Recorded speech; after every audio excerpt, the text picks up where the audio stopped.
what I believe happened with this whole level of freedom thing, to where you and your spouse, you can get to a place to where you have that level of transparency. What I believe went wrong is when Adam and Eve ate that fruit. But it was how they ate the forbidden fruit that blows my mind. They had a conversation with a serpent, which represented Satan. And so Satan is speaking, and he persuaded them, please hear this, he persuaded them that what they had in paradise was not enough. And essentially he told them that they're in paradise, y'all. Yeah. Paradise means you got it good, right? God said it like this: you could eat from every tree in the garden except this one. And isn't it interesting that at one point after the conversation that he had with her, that all of a sudden it said that it was pleasing to her eye, and she saw that it was good to eat, and then she took it and ate, and Adam, her husband, who was with her, took and ate. It was like she was the science experiment, right? He was gonna see if she dropped dead, and once she didn't, he said, I'm getting me some of that too, right? And so here you have this situation where all of a sudden they ate this forbidden fruit, and they realized that they lost out on life.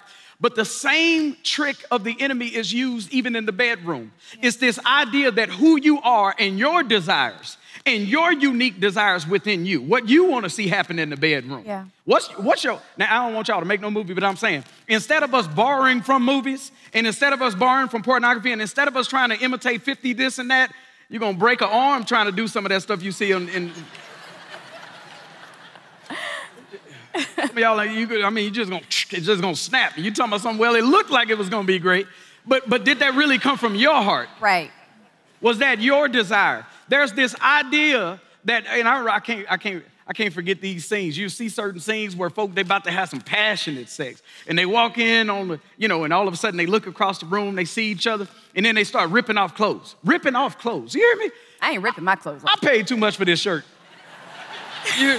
I ain't ripping nothing off. I'm gonna take it off. It's gonna be folded up in a nice little stack on the side. I'm gonna step over that sucker and say, you ready? All right, let's do this. And please, I ain't ripping no shirts. And so, am I missing out on sex because I don't wanna do that? No. But the enemy, he always comes in and tries to make it seem like what you have, which is what God has provided, is not enough. And so we're reaching to try to find something outwardly, some more information, another picture, another image. And what's worse is then I try to compare my wife to some airbrushed image in some magazine or something like that, and she'll never be able to measure up to that false standard. The standard that she is to be for me is the beautiful woman who's sitting here right next to me, and I need to be in pursuit of building her up to become all that God wants her to be.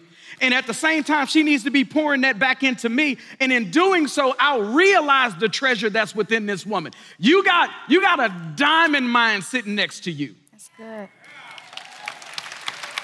And I know some of y'all came in here, and let's be honest, some of y'all came in and the person you sit next to is getting on your last nerves right now.